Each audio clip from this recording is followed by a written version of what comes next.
Greetings, loyal listeners and new recruits. I'm Drew Deach. I'm Travis Newton. And this is Genre Vision. Every week, Travis and I review and recommend horror films, action movies, fantasy flicks, sci-fi cinema, and more.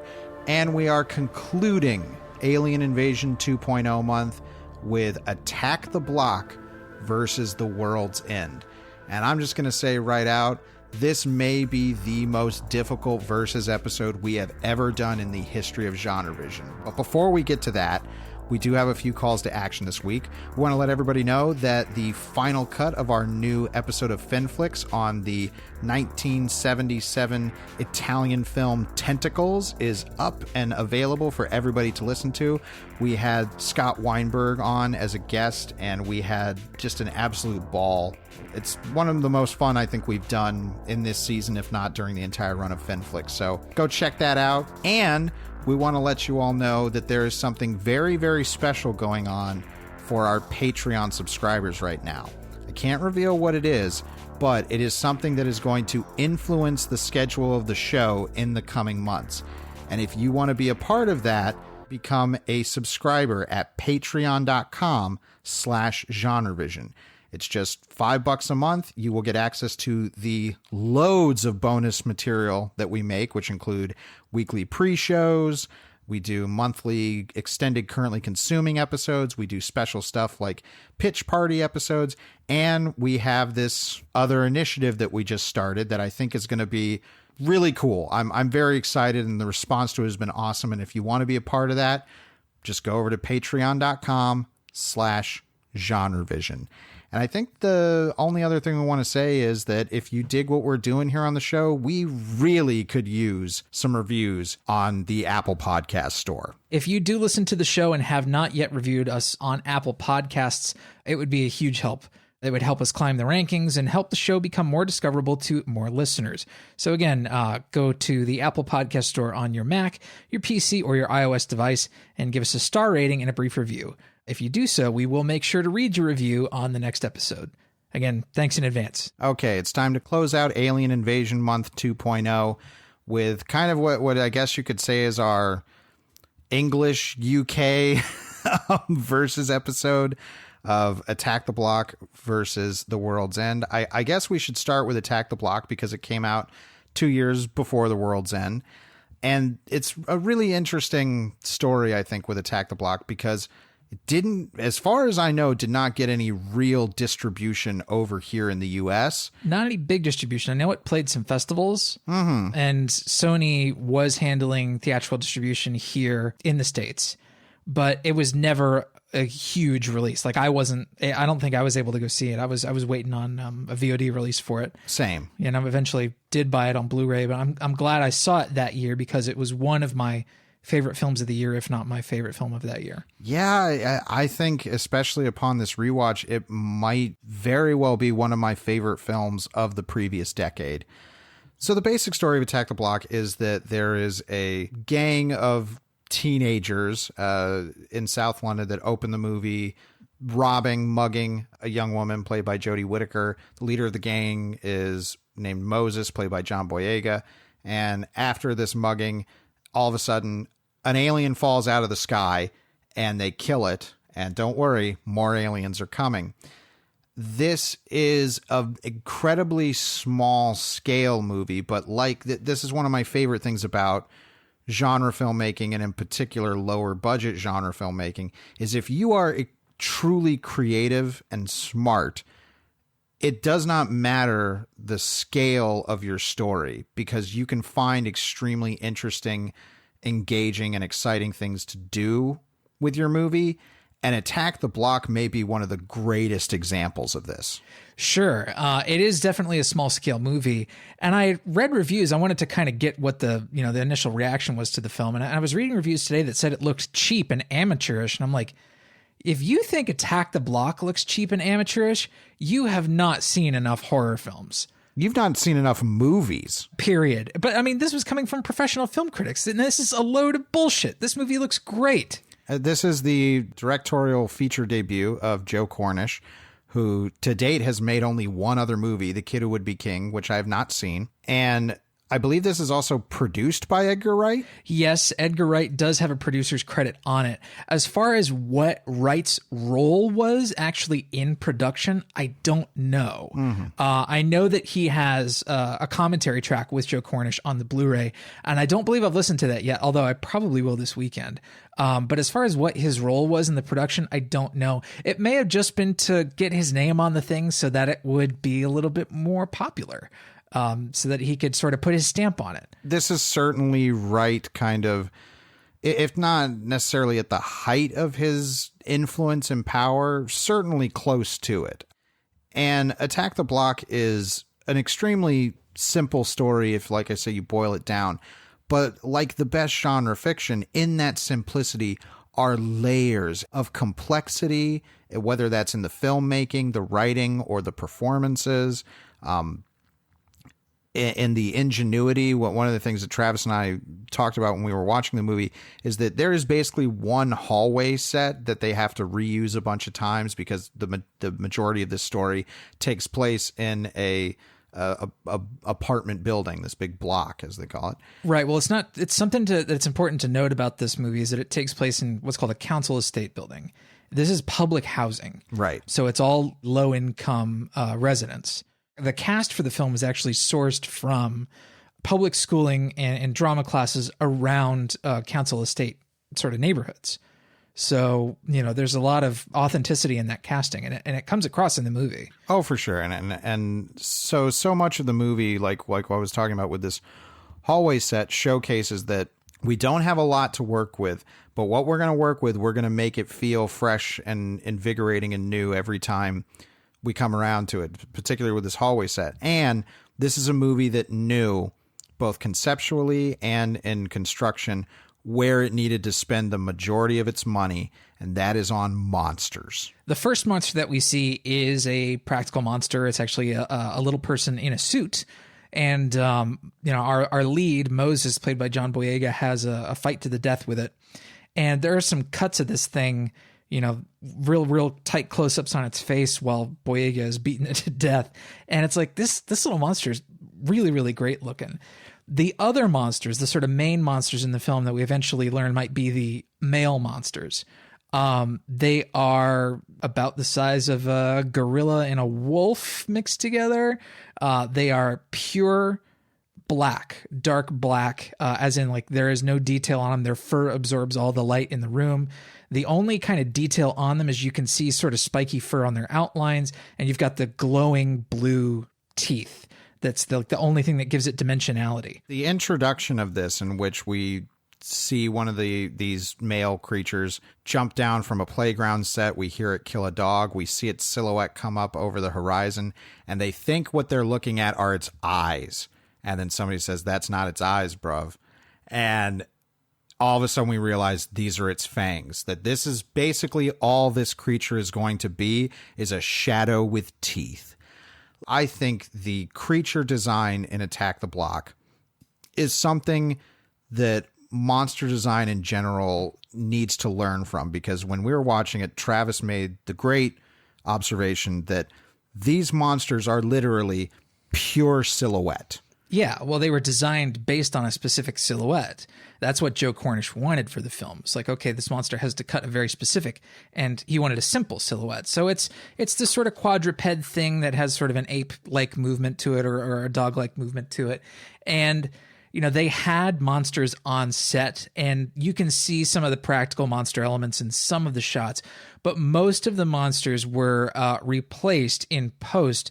And the effects are good. Like, there's a lot of movies that do the same thing, and it's a complete sin.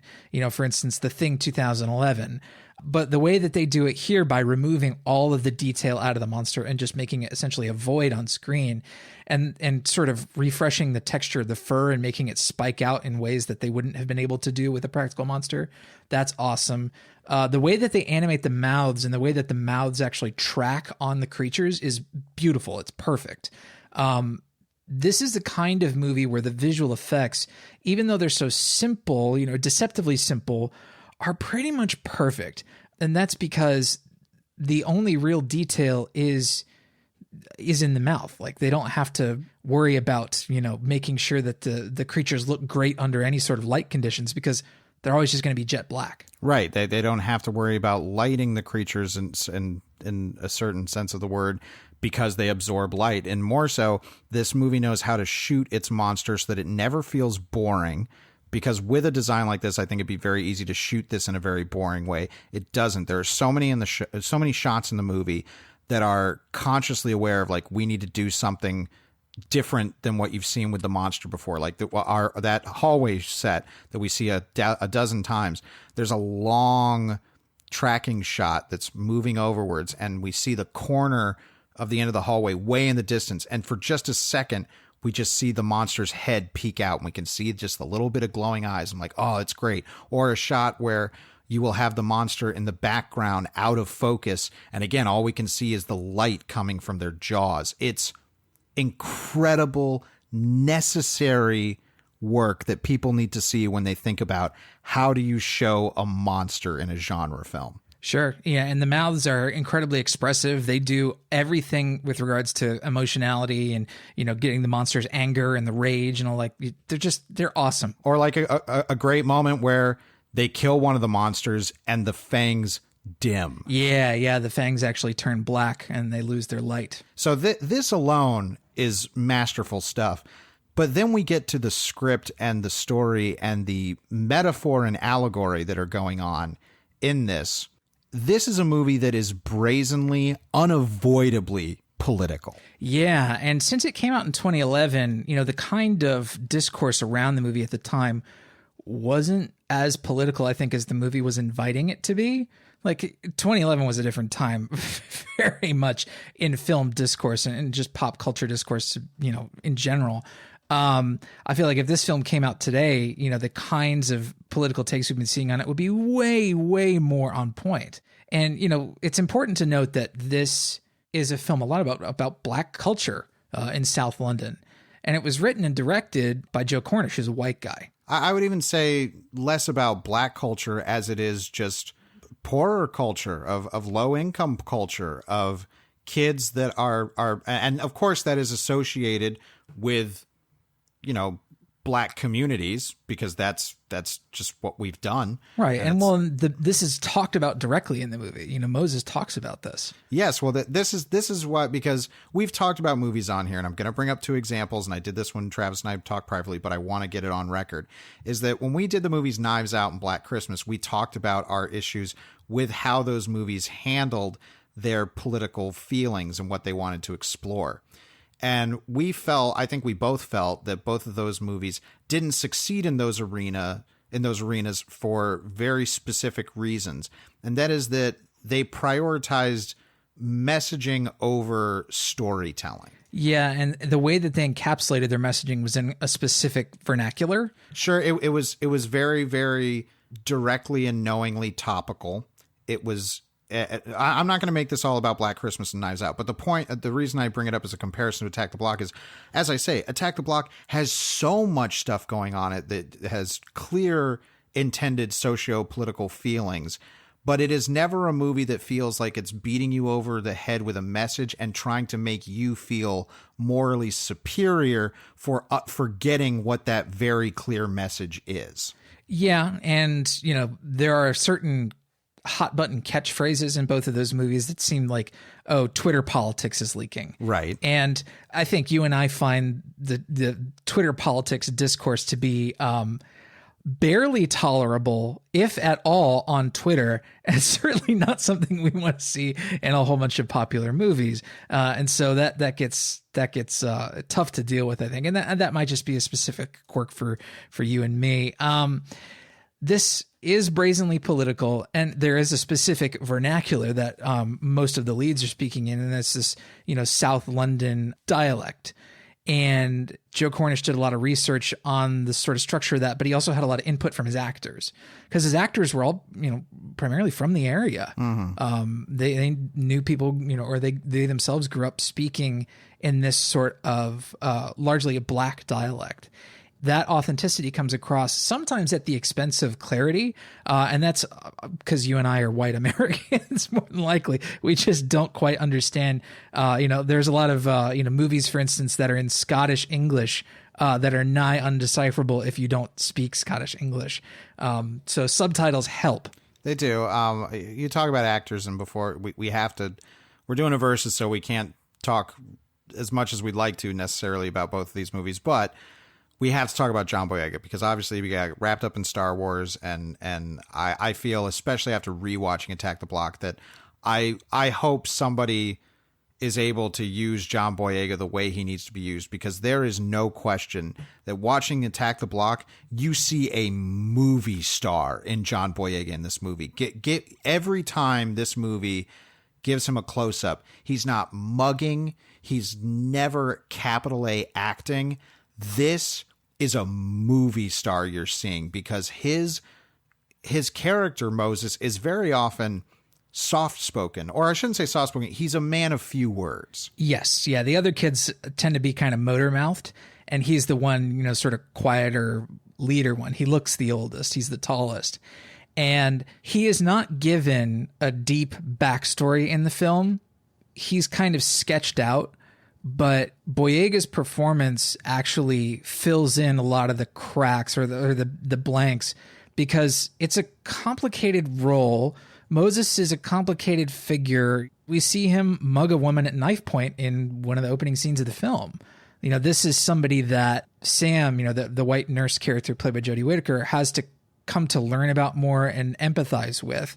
And so the movie takes us on a journey through who he is. There's this wonderful sequence late in the film where, for plot reasons, she has to go into his apartment in the block, and she sees this like total wreck of this 15-year-old who's basically living alone and who's still a kid. Like, he has a Spider-Man blanket on his bed, partially because he's not really been, encouraged to grow up in a way where it's like, okay, his only, parental figure, his uncle, isn't around. And it's this deeply sad moment in this third act of the film. And it's not an aside that the film takes, time away from you. It feels like the third act is slowing down. It's like, no, this is crucial information to know about this character who's about to embark on this selfless journey to perhaps die to save his block. It's incredible stuff. I mean, I would love to see the script of this movie and to see exactly how much of this is represented in the final product, because so much of this feels like decisions that you have to make on the page. That while there is great editing and great filmmaking going on in this movie, I really think the way it is structured and written plays such a big part into why it functions so well. The structure of this, it's so lean. This movie is what I want to say. It's just about 90 minutes. Yeah. I mean, it's 88 minutes, and this thing moves from moment one. It is never boring. It understands exactly how to tell you about characters without losing momentum. There's a great scene when they're going to go out and, fight the monsters, where each of the members of the gang run into their apartment really quick to grab stuff. And we get little snippets of like, okay, this is what their life is like. And then, of course, when we get to Moses, he goes into his apartment and we don't see it. Great setup. Yeah. Wonderful. Other things we got to mention, the soundtrack, the score to this by Stephen Price, I think is one of the most underrated scores of the last decade that we need to be talking about more. It is such an integral piece of this movie by giving it a specific flavor and attitude. Like that's there if I think you cut the music out, but the addition of the music makes it stand out so much more. Yeah, I believe this is his first feature film composing credit. He did have some help with the music. He had the duo Basement Jaxx work with him on this one, and you can sense their influence in everything. And the orchestral stuff that Price does is still just as great as the more sort of hip hop and electronic influence stuff. It's a really strong element that pushes the movie forward in terms of energy. I mean, the edit on the flick is tight, and never hyperkinetic. No. It's definitely propulsive, but it's not blasting you with, images at a rate that you can't, process. It's extraordinarily clean editing. It's phenomenal stuff. And just something else, because I think this will come into discussion when we move to our next movie, is that Attack the Block is funny. It's not a comedy, but there is a lot of comedy in it. Yeah, it's damn funny. Obviously, we have a connection here with Nick Frost, who appears in both movies. In this one, he is a kind of slacker drug dealer who lives in the top floor of this complex. He's pretty much funny every time he has anything to do, but he's not a clown. Like, he's as much of a grounded emotional through line as anybody else in the movie. Yeah, I mean, I would describe this as, he doesn't have a lot of screen time, obviously, but this is a pretty minor performance from Nick Frost. I don't feel like he's giving it his all in this one. Maybe it's just because the character's really stoned. I think that's a little dismissive. I don't think it's a matter of, he's not asked to do any capital A acting moments. The biggest thing he does is a betrayal moment as far as that's concerned. Yeah. And I think he plays it exactly as he needs to. I definitely think Nick Frost is doing good work here, but it's just it's basically, honestly, it's a character that probably could have been played by somebody who's not notable, who we didn't recognize, but it was like, hey, get Nick Frost in there because that probably gives the movie a little bit more recognizable clout and stuff that we can use in the marketing because people will recognize him. So I think I think the entire cast is just so great here. And again, nobody has to be capital A acting or mugging. It's all straight. Jodie Whittaker is just wonderful in this movie. And again, is not being asked to turn to the camera and give some weepy monologue. It's good, especially because I keep bringing this up because this is something that we talk about a lot on this show, is that oftentimes people equate best acting with most acting. Mm-hmm. And this is not nobody is most acting in this movie. No, this is very true. And even the younger kid actors, there are two small kids who kind of get wrapped up and have, some moments with the aliens, and they're both really funny. Yeah, it's all of the humor. Every time this movie attempts humor, for me, it worked. Like, it was always funny. Yeah. Now, granted, when we get to our next movie, that's going to be a talking point, because obviously one is more engineered to be a comedy, whereas Attack the Block is more of an, I would say, action, sci-fi, horror, kind of experience. But this is such an example of what I love about genre storytelling, and one of the reasons why I love that we're called Genre Vision. There is so much to pick apart with Attack the Block. We could just spend the whole episode talking about the socio-political stuff that's going on, its viewpoints on policing, its viewpoints on lower income kids and all this. Like, there's so much, and that's just that doesn't even get into all of the wonderful filmmaking choices, the absolutely great performances by, again, as we say, everybody.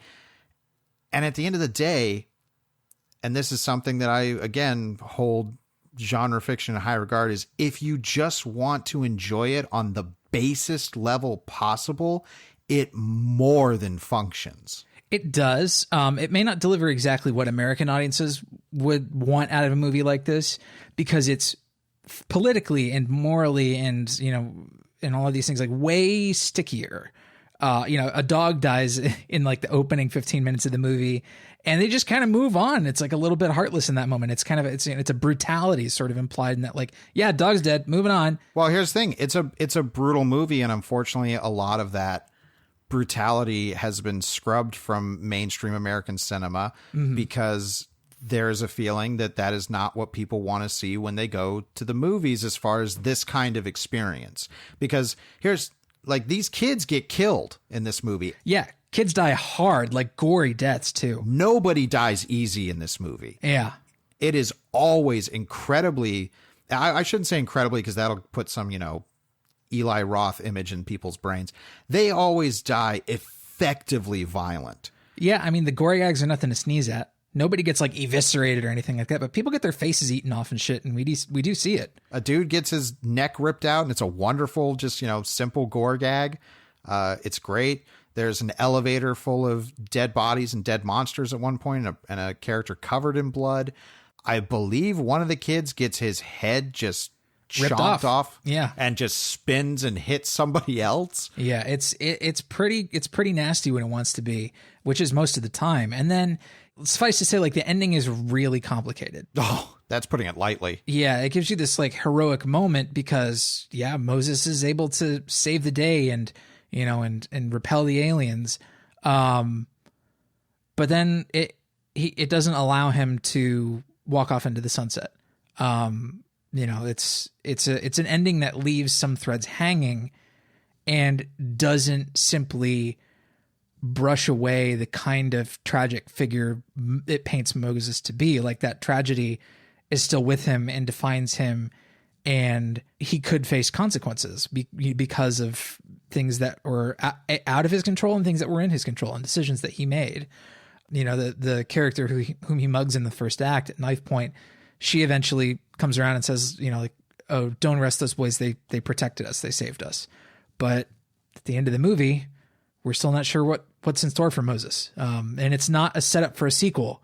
It's a really complicated moment that ends on a character beat for a character who hasn't smiled throughout the entirety of the movie. And we finally get a smile out of him, but it's pretty heartbreaking in a lot of ways.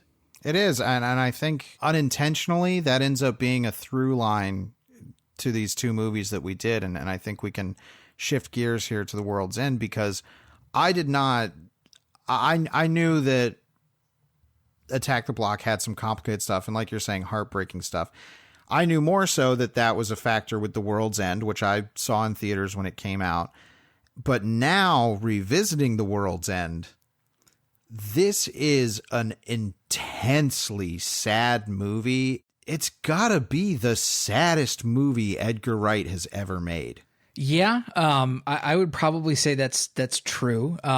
There's difficult stuff, but the basic premise being that our lead character, Gary King, played by Simon Pegg, had this one wild night at the end of high school with his 4 other friends. They were going to do this thing in their town called the Golden Mile, which was a pub crawl. They got drunk and ended up not completing it. And then when the movie starts, Gary King wants to finish the Golden Mile as an adult and get his friends back together to complete it. And along the way, they run afoul of an alien conspiracy. So when this movie was being sold at the time, it was obviously already going to be difficult, because even though Shaun of the Dead and Hot Fuzz had done Shaun of the Dead did pretty good in the US, Hot Fuzz I don't think did nearly as well. That's a shame. The World's End, it was still like, hey, I definitely think there was an angle of like Edgar Wright and Simon Pegg and Nick Frost, this little team, that these are dubbed the Cornetto movies, and I won't get into all of that why, but you can look it up or you already know why.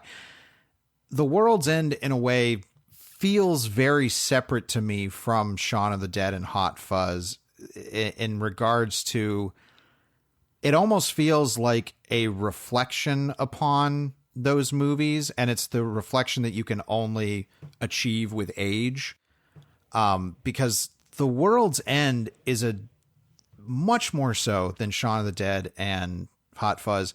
The World's End is a difficult movie in its soul. Yes. Yeah. It's grappling with a lot of hard things.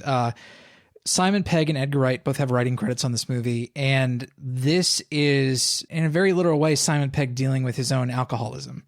And at this point, he was in recovery and still is, as far as I know, hopefully still sober. My best to Simon Pegg, but the direct grappling of this stuff is very apparent, and it's an extraordinarily sincere movie. Whereas I think a lot of the jokes in Shaun of the Dead and Hot Fuzz can come off as a little bit more glib. I'm not saying those movies are insincere at all, because they definitely have their big sort of open-hearted, sincere stuff. But this one, I think when it comes to violence, is like a little bit more direct with it. It's not relishing the human violence of it. Like there's plenty of like alien blank people, like, giant human-sized dolls get smashed to bits in this movie, but it's not nearly the kind of blood fest that Shaun of the Dead and Hot Fuzz were. Hot Fuzz, extraordinarily gory film. Wonderfully so. World's End, though, this premise about getting your old friends back together and trying to relive some glory moment of your childhood. That's certainly something I think that has been mined in other films and may have even tried to mine the same kind of thematic stuff that The World's End is going for.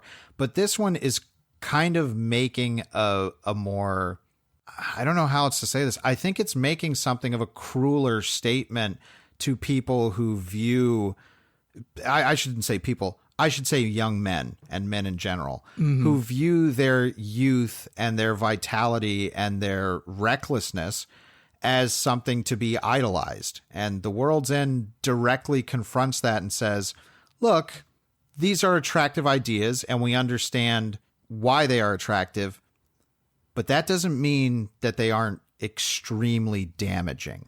Right. And it's not just, it's not just that Gary King is a hedonist. It's his hedonism gives him what he feels like a sense of individuality.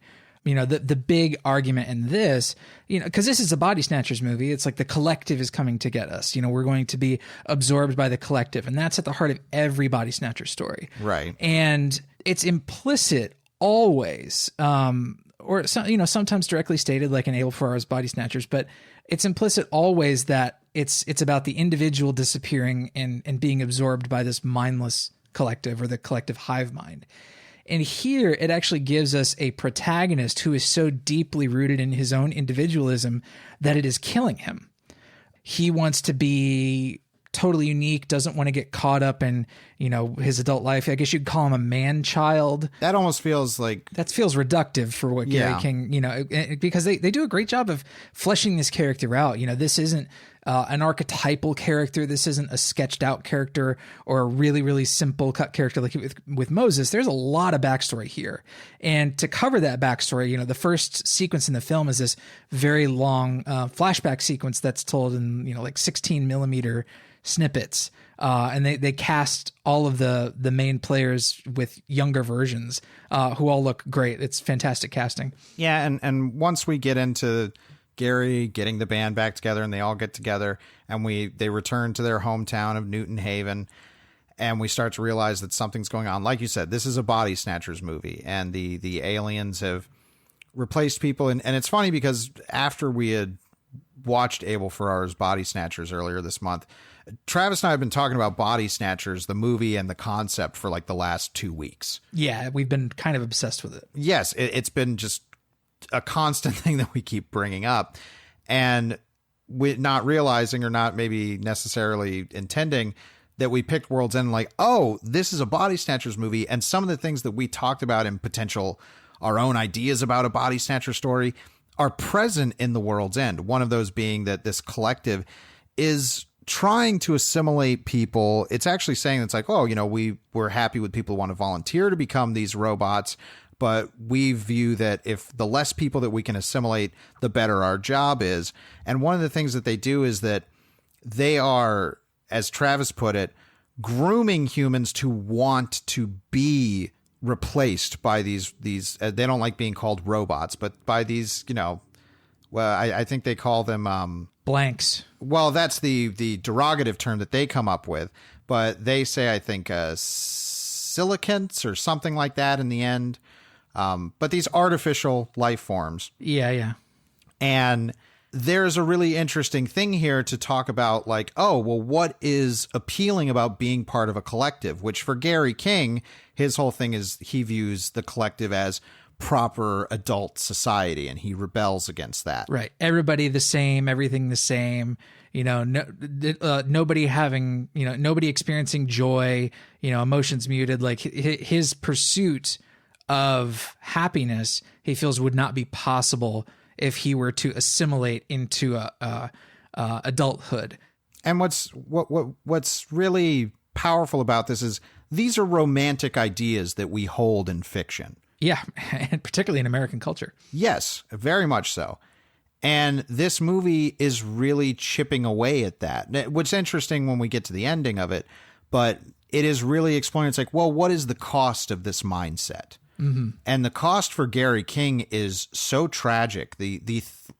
Basically like the third act of this movie, the last half hour or so, there is a shift that has been totally built up because Edgar Wright is a master of setup and payoff and all of this. that last 30 minutes becomes so sad. Yeah, and Sean did something similar. You know, there's a big tonal shift at the end of Sean. There is, but I would say that's less directly sad and melancholy as it is kind of dramatic. Like, it's just dramatic. Sure. And not to say that the ending of World's End isn't dramatic, but this is melancholy. For sure. And I don't say that negatively. This isn't maudlin, this isn't cloying, this isn't melodramatic. This is effectively melancholic. It is, because so much of the film is actually fueled by nostalgia. You know, Gary King is on this huge nostalgia kick, still dresses the same way at, 40 as he did at, 17 and 18, still drives the same car and is still trying to recapture the glory days of his youth. And this is all some big nostalgia kick because it's all he has left. You know, at the beginning of the movie, we see him in group therapy. And we think like, oh, he's in Alcoholics Anonymous or he's in therapy, and that's fine. One of the things we learn in the third act is he had a suicide attempt and wound up hospitalized. And the movie doesn't have to tell us this directly. We just see a shot where his long sleeves of his coat get pulled down, and we see the bandages on his wrists, and we see the hospital bracelet. And it's, so much I think of our discussion about this is going to be focused on Gary King, because I think more so than even Shaun of the Dead, this is a movie that's really about the single lead. Because Shaun of the Dead, I would argue, is about deeply the relationship between Shaun and Ed. Yeah, it's a great bro movie. Well, this is the thing. Is that Hot Fuzz and Shaun of the Dead are buddy movies. Yes. They certainly explore certain complexities about male friendship, but at the end of the day, they are happy buddy movies about good buddies. The World's End is so much more complicated. It's almost in a way an anti-buddy movie. Absolutely. Yeah, it's about a relationship that has fallen apart. And you have these two people who are trying to reconcile it, and it's extraordinarily difficult for the both of them. And the first, I think it's 36 or 38 minutes of the movie, there are no genre elements introduced. There are certain things that are foreshadowed, but up before that, like 38-minute mark, this is all just a drama about a guy who's completely stuck in the past and frankly delusional, and his four friends who can't stand to be around him. And I think a lot of people were kind of put off by that, like how long the movie takes to get going.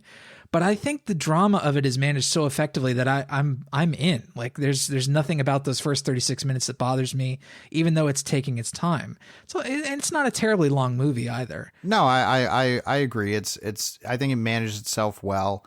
Of course, this being a more outright comedy than Attack the Block, Edgar Wright and Simon Pegg are, as always, as far as the stuff they've collaborated on, at the top of their game here. The movie is extremely funny. There's, 50 or so moments that we could name probably off the top of our head that are just little and funny. And as always, the comedy is great. Wright's filmmaking here is as sharp and kinetic as it's always been without feeling, I think, overbearing. The edit, though, on this flick is like so good. So good. It's interesting because Wright had a different editor for Shaun of the Dead and Hot Fuzz. And then the editor that he's worked with since Scott Pilgrim has been his editor since, and will be working on his most upcoming movie, Last Night in Soho.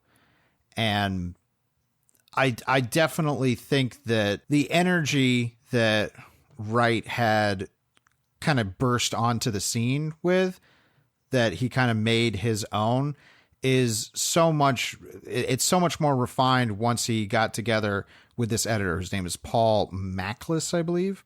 Because I think Shaun of the Dead and Hot Fuzz are excellently edited movies, but The World's End is on another level, yeah. I would argue, from that stuff. I mean, it's full of the same kind of like really carefully composed shots that, are really direct with their imagery or their, construction of visual gags, or, it's a very clever movie. And I think it would be really easy for that Wright signature cleverness to get cloying. Like, I see you're being cute, but the movie's not cute. It's more thoughtful than cute. It's more on the thoughtful side of clever. Yeah, I would say not to turn this into a discussion about these movies, but they are viewed as a trilogy, is that Hot Fuzz is probably the cutest of these. Sure. Shaun of the Dead has a little bit more, I think, difficulty in it. It's still cute, but World's End, I think it's in a way being subversive about the things people expected for another entry in the Simon Pegg, Nick Frost, Edgar Wright collaboration machine. Mm-hmm. I think it's taking a purposeful rug pull approach.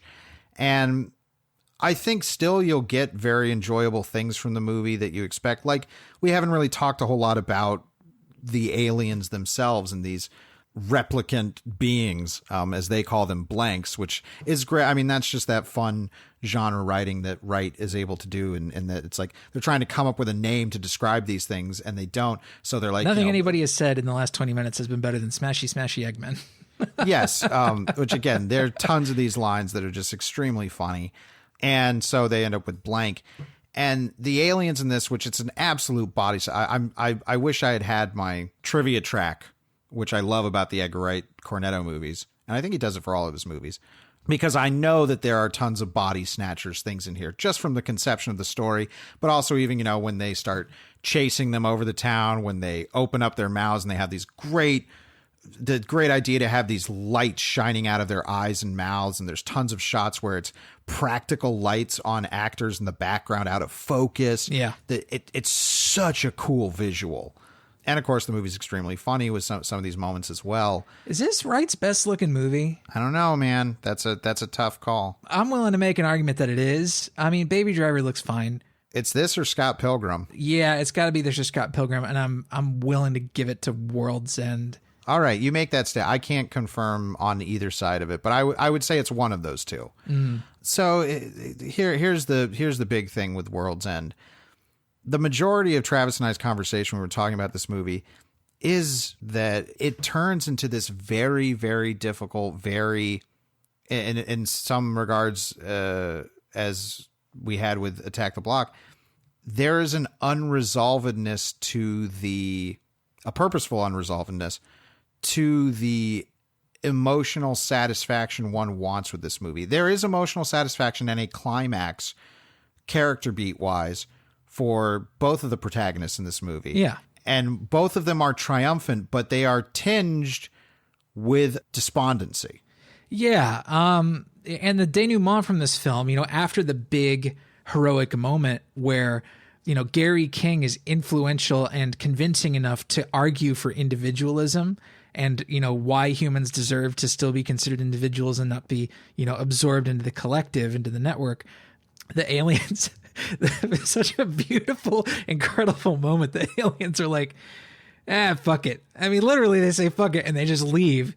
The only trouble is the alien network has been so tightly woven into human society on Earth that literally all the electronics explode. And so Newton Haven becomes this giant smoking crater. And the moment that Gary and Nick Frost's character can sit on that hillside and look at the crater that was their hometown, and Gary King, just weeping, looks over at Andy, that's Nick Frost's character, and says, "I'm sorry." And Andy says, "I know." And it's not this, "I forgive you." There's never forgiveness. And one of the things we talked about is like, there was a car wreck a few years ago where Gary was driving drunk and Andy was injured. And it's this huge thing between the two of them. Well, and I think it's more implied that him saying sorry is less for blowing up the world, and he's saying sorry to his friend, because in the end, when they're having their big drunken debate, because they're just a bunch of drunk men yelling at these aliens, they say to err is human. And in the ending, during our post-apocalypse wrap-up denouement, there's graffiti behind Nick Frost's character that says, "To err is human, to forgive divine." I definitely think that there is an understanding and a sympathy, and I think a level of forgiveness, because I really think Gary King is one of the best, if not the best character that has sprung up from the Edgar Wright Simon Pegg collaboration.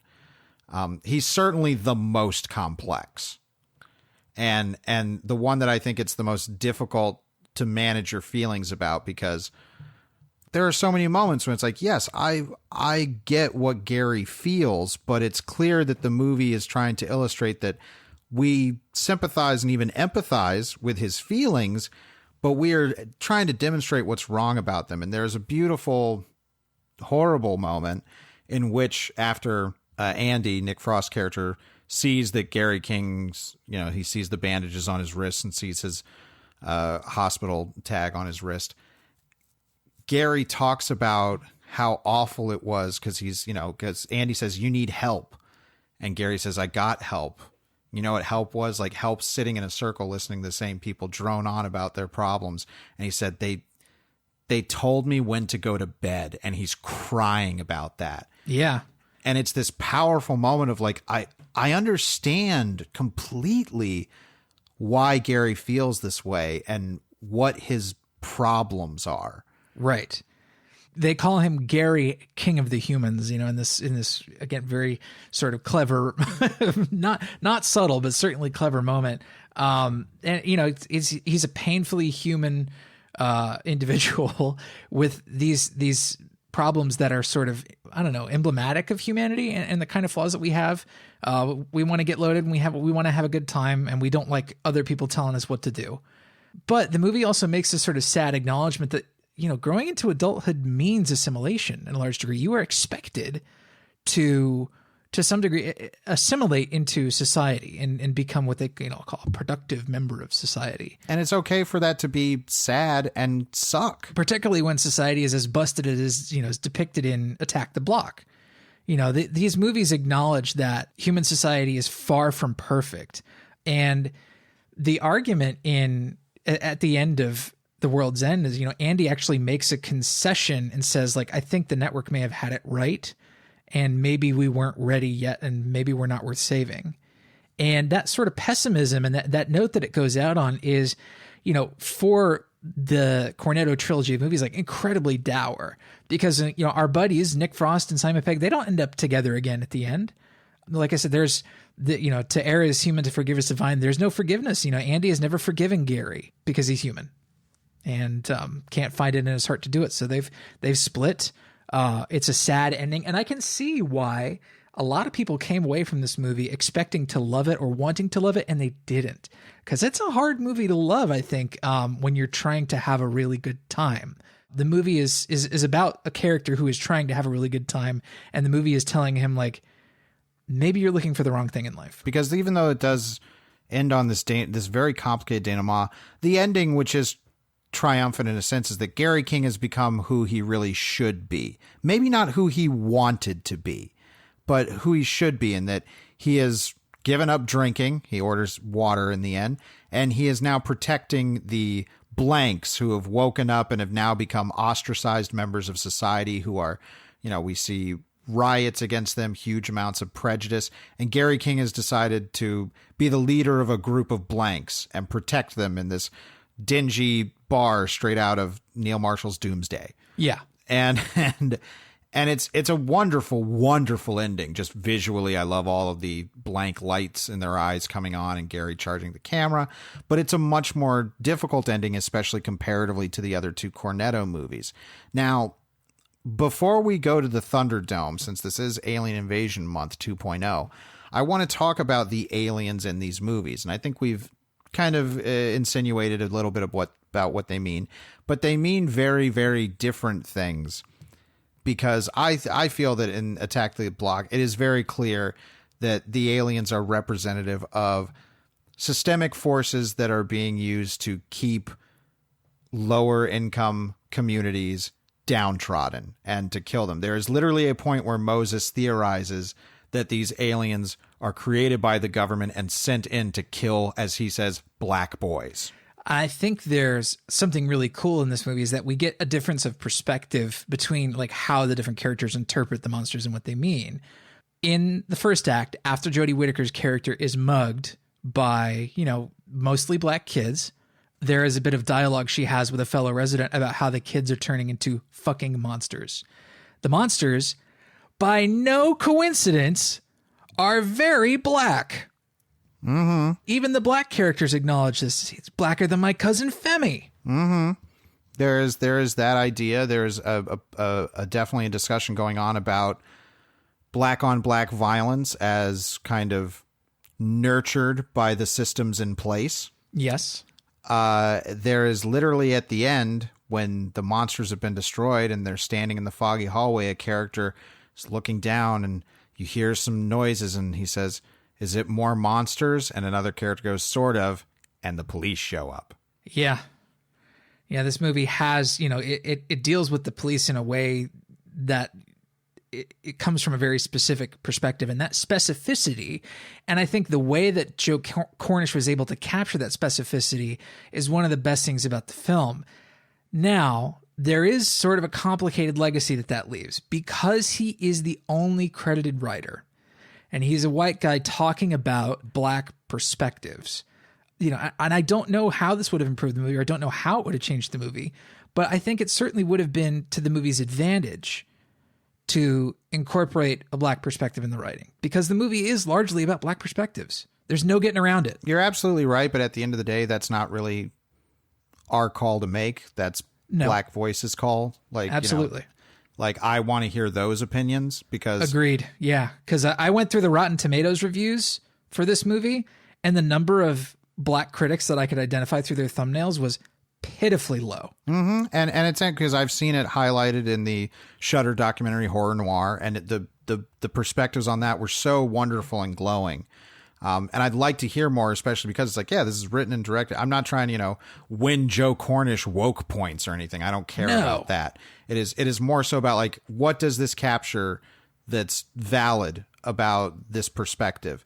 I think I think the best thing about his perspective in this movie is his willingness not to be glib, right? And his willingness to be really sharp-toothed in the satire. That's critical. Agreed. Now, The World's End, those aliens, as we've talked about, clearly represent assimilation into adulthood.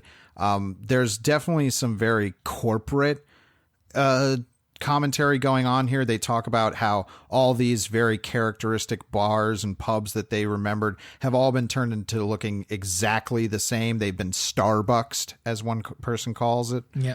And this is kind of part of the fears of having to become part of adult civilization, is that things that you hold very close to you, that you feel define you as an individual, have to either be eliminated or at the very least subjugated in order for you to function in this apparently homogenous society that is adulthood. Right. Something that is defined by routine, rote, repetition, everything the same, and this is, I think, a teenager's perspective looking at adult life. Adult life is struggling with the kinds of problems that a society might enforce upon you. What's great from a societal standpoint is that the network actually aims to solve a lot of those problems, but humans aren't ready. They're not ready for what a collective society might actually offer them from benefits.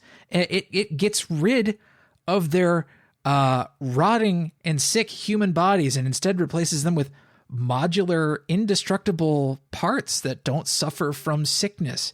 They can be any age they want to be. They can, essentially be reborn into a new, blank body. Hey, you can pull your arm off and throw it at somebody, and there's just like a little blue nubbin on your shoulder, like a Ken doll. These are all things that are great, and humans aren't ready. Well, the ending of World's End, I think, reads... Because like we were talking about with that Attack the Block, I think that's Attack the Block has only become more potent with time. Mm-hmm. The World's End, I think the ending is actually, while it is still manufactured to be difficult, it is trying to also have an affirming nature about the flaws of humanity are what make us kind of unique and wonderful. And the flaws are really the thing that makes something what it is. And there's the movie, when they're arguing with this network being voiced by Bill Nighy, there is supposed to be the audience is like, yeah, you know what, we should be allowed to fuck up and we should be allowed to get loaded and have a good time, because that's what being human is about. And it's not pretty and we're stubborn and stupid, but that's humanity. Yeah, I don't think it excuses any of Gary's bad behavior, though. No, it doesn't excuse anything. But what I'm talking about is that in 2020, that attitude reads very differently. Yes, this is in kind of summation, and I think this is going to kind of lead us into sort of more of a summary of the month. Is like we're seeing this huge wave of individualist mindsets versus collectivist mindsets, where this impinges upon my personal freedom and my pursuit of happiness and all my personal liberties to do X, Y, and Z. And then there are sides that say, well, this is the collective knowledge that that we should all be obeying. And there is a distinct ingrained rebelliousness in a lot of people to say, fuck that. I'm going to do what I want to do. And this movie makes an argument. I can see it making an argument for that, but it's not excusing Gary's poor behavior. No. Really, what the movie is arguing for on a very, very, in a very, very broad way is homogeneity, everything being homogeneous and the same, versus heterogeneity, where things are allowed to be different and varied and diverse. I think the movie is more arguing for let's allow for heterogeneity in our world. And I don't think it's doing so in a naive way, because I think that the anti-corporate mentality at the heart of this story is incredibly relevant today. Agreed. So now comes the really difficult time. We have to pick a winner in this versus. And I'm going to tell you right now, I did not come into this episode with a winner. I have to leave with one that I pick. I know I have to do that. And it is going to come down to factors that may not even really matter, because there is a part of me that really, really, really, really, really leans toward Attack the Block for a couple reasons. One is that comparatively, this is Joe Cornish's first film. The World's End is Edgar Wright's, I think, fourth film. This might be his fifth feature. I know he did Fistful of Fingers was his first feature. Sure, that's a glorified student film, but yeah. Okay. So I want to give the edge to Joe Cornish in that regard, because Edgar Wright had way more time to hone and perfect a very specific style and tone and approach to his filmmaking, his feature filmmaking.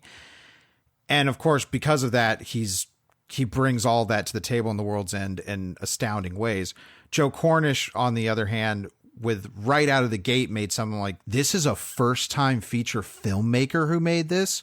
This is incredible stuff. Yeah. So there's that factor. The more deeply kind of unavoidable personal preference that comes into play in this is that Attack the Block very much sings to the part of me that deeply loves Critters. Critters is not nearly as thematically deep as something like Attack the Block, but I like mass monster movies. I like when there is a bunch of monsters that a group of people have to figure out how to stop, and that's removed of all social commentary or anything. It's just a pure personal preference I like. Now, granted, there are monsters in The World's End, but they're more humanoid, they're not, as alien, literally, as the ones in Attack the Block. And this comes down to like the worst kind of cop out with this stuff. I think The World's End is the better movie. I think it's the one that actually has so much more to really pick apart, and both of them I think are difficult in the best of ways, but The World's End is difficult in a way that I find more just kind of personally stimulating. However, if I want to watch one, I want to watch Attack the Block, because every time I've watched that movie, I'm like, I could watch that again right now. It is such a thrilling, tight, exciting time that has monsters in it. And I can't help but have this, childhood fascination with these kinds of monster stories. So this is sounding like the best film is The World's End, but my favorite film is Attack the Block. And that's, like I say, a cop out, but it's honestly how I kind of feel, is that I think Attack the Block is the one that I'm going to have to give the win to. I love Attack the Block and The World's End, and the level to which I love them both is so close that I'm having, you know, a similar conflict here. I fully agree that Attack the Block is like the easier watch. Like if I want to throw one of those two movies on, I will probably choose Attack the Block. It's shorter. It's much simpler in its construction. And I think a little bit more digestible as like a weeknight watch. Yeah, structurally. And I don't want that to be reductive to what the movie is because there's still a lot going on. It's really, really fun. It's got a fucking bumping score.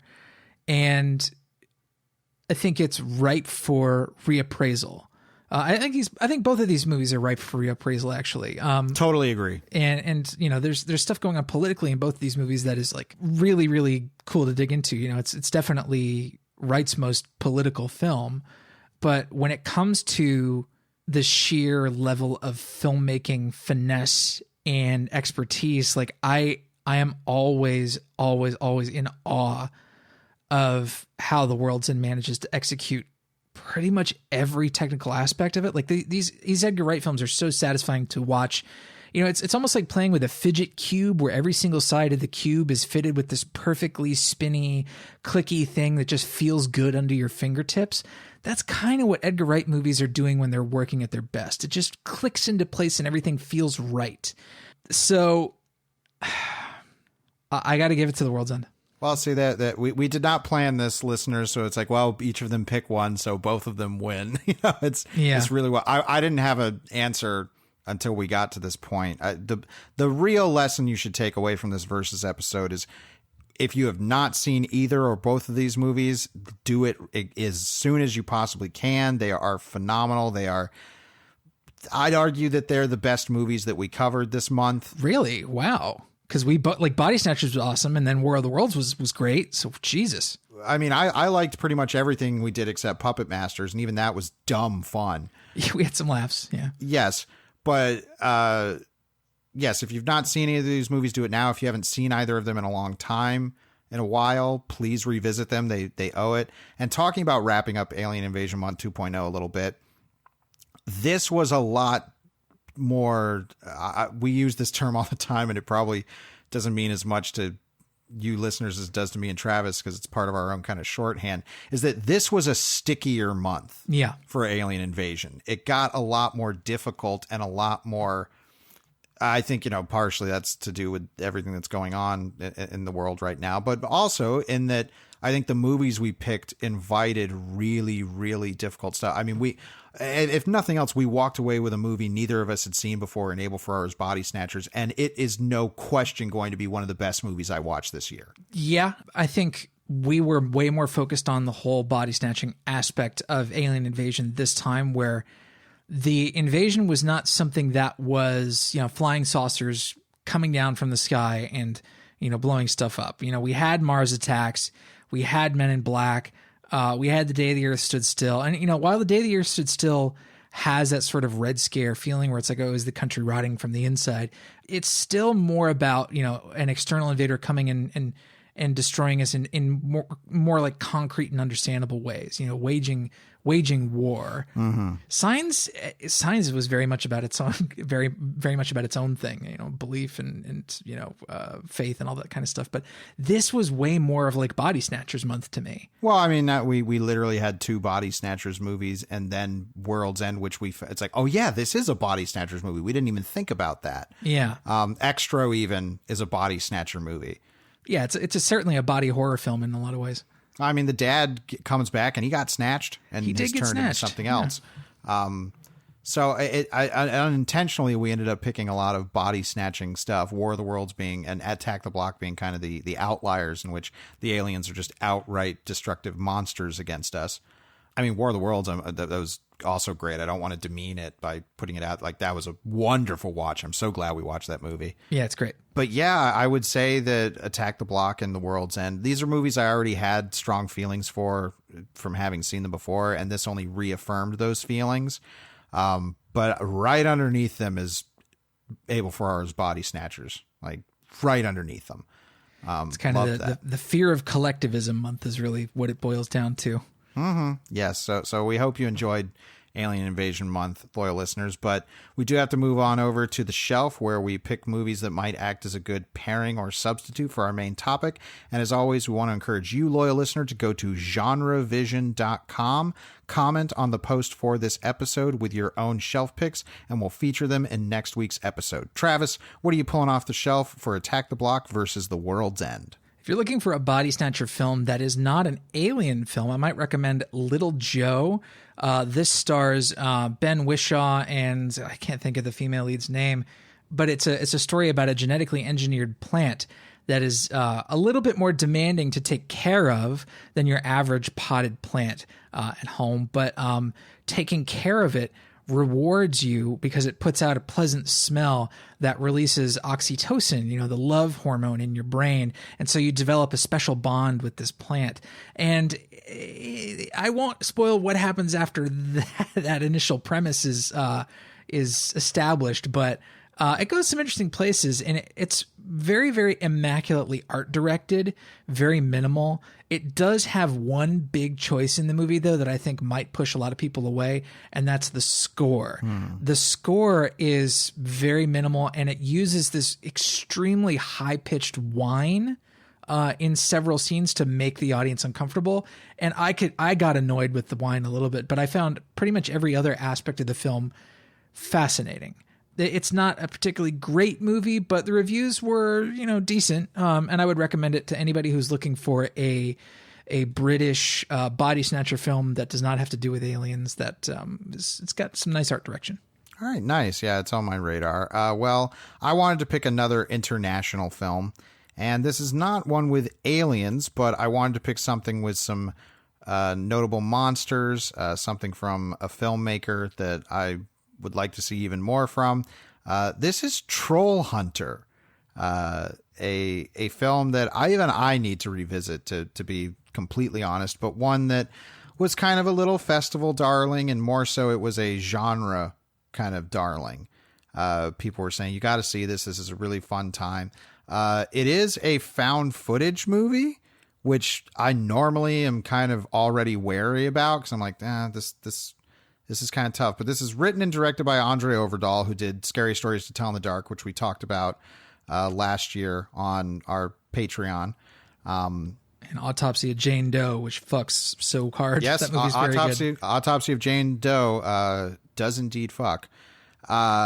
Troll Hunter is really fun. It's wonderfully the stylistic choice of how they utilize found footage and how they show the perspectives of these monsters is really cool. It's scary, it's funny, it's exciting. The action beats are really good. And I think if you like kind of the attitude of movies like Attack the Block and The World's End, Troll Hunter is not nearly as I won't say hyper, but it's not nearly as consciously kinetic as those movies. Part of that is because of the found footage angle, but it's equally, I would say, as engaging. And it's a movie that I would love to revisit now, because I'm like, I bet I'm missing some commentary that's going on, because I remember how the film ends, which is on a really kind of specific regional joke, like a regional political joke, which I remember being like, that's funny, but I feel like I kind of need to see the movie again, because I think I might have missed what was going on here as far as the metaphor or the allegory. So Troll Hunter is one I think for the longest time they were trying to remake this, and thankfully that never happened. So just see this, Troll Hunter. Check it out. We are going to move over now to the listener shelf picks for last week's episode on War of the Worlds from 1953. JT had two shelf picks: the War of the Worlds TV series from the 1980s, which I've never seen, but I've seen clips of, and The Apple for another Deus Ex Machina ending, which is a legendarily bad movie that maybe one day I'll convince Travis to watch. Eric Fuchs went for Gojira from 1954. Even though we mentioned in the episode, he was ready and raring with that shelf pick, and why not? Everybody should see that movie. It's great. Eric Johnson went for Skyline, which I know is the alien invasion movie that was kind of a low budget endeavor. I never saw it though, so I can't speak to it. Cthulhu Bob went with an album, which is Jeff Wayne's musical version of The War of the Worlds, with there's some narration and character stuff by actually like Richard Burton. I've heard some of this. It's really cool. It's got a very kind of prog rock cover to it. And Mr. Milksteak had 2 shelf pick recommendations. The Fly, 1958, which holla, love that movie.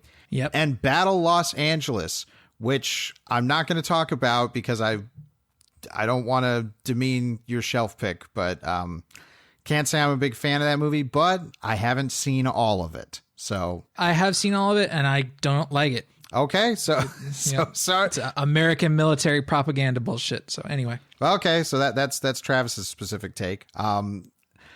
But but still, thank you for the shelf pick, Mr. Milksteak. And thank you everybody. We always love seeing these. Let's do some currently consuming. Nom, nom, nom, nom, nom. Travis, what's been on your plate?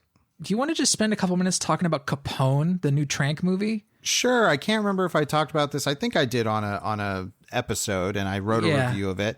But you saw Capone for recently, your first screening of it. Who knows if it will be the only screening? But I venture to say you liked the movie even more than I did, and I was kind of like, I find this extremely interesting. I don't know if I can say I liked it. I honestly feel like the only thing that holds it back from being a pretty damn good movie is its star. His performance is kind of impenetrable. And certainly, I think it's sometimes ill-advised, but never like really outright just awful bad. The movie is definitely trying to put you at a distance from its protagonist because so much of the movie is about other characters reacting to his really precipitous decline in cognitive ability and physical ability. Like just as his dementia progresses, he is less, moored to reality. And the majority of his dialogue is like completely unintelligible. It's a bit of an issue. And Tom Hardy, I think, has this goofiness about him that I think, makes him a signature performer. Like he's an actor who makes these really, really strong choices. They're not always really good choices, but I can appreciate them for their strength. But like everything else that's going on in the movie, pretty fucking good. Like I think I said in my review, and I said to you, is that Capone is a horror movie. Sure. And it's certainly the idea of us smashing together a gangster, true story, gangster type thing, which, we've been inundated with in cinema, with basically what is like Silent Hill. Yeah. Or The Shining. Yeah. Yeah. Is fascinating. Like I love it. And I say that Josh Trank is a horror director who nobody tells him like, dude, you're a really good horror movie director. But I don't know where his viewpoint is and making something that most people would describe as just, quote, directly horror. Because it's like, well, he made Chronicle. It's like, yeah, that's a horror movie. It's like, well, it's a superhero movie. Well, he made Fantastic Four. It's like, well, he kind of wanted that to be a horror movie. Yeah. And I think the horror stuff in Fantastic Four is good. I will argue for that to my dying day. It's never not interesting.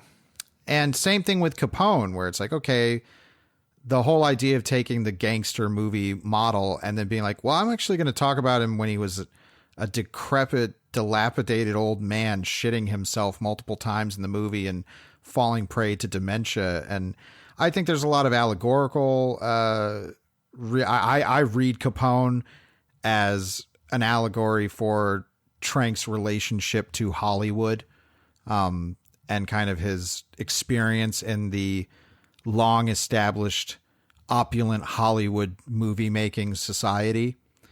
That's my own read. Regardless of that read, I still think that the movie's doing some great filmmaking stuff. Trank is a good filmmaker, and I'm bummed that he's gotten this reputation that he has. Even if some of it is deserved. Yeah, the profile that Polygon did on him recently to promote this film was pretty revealing and not in terribly flattering ways.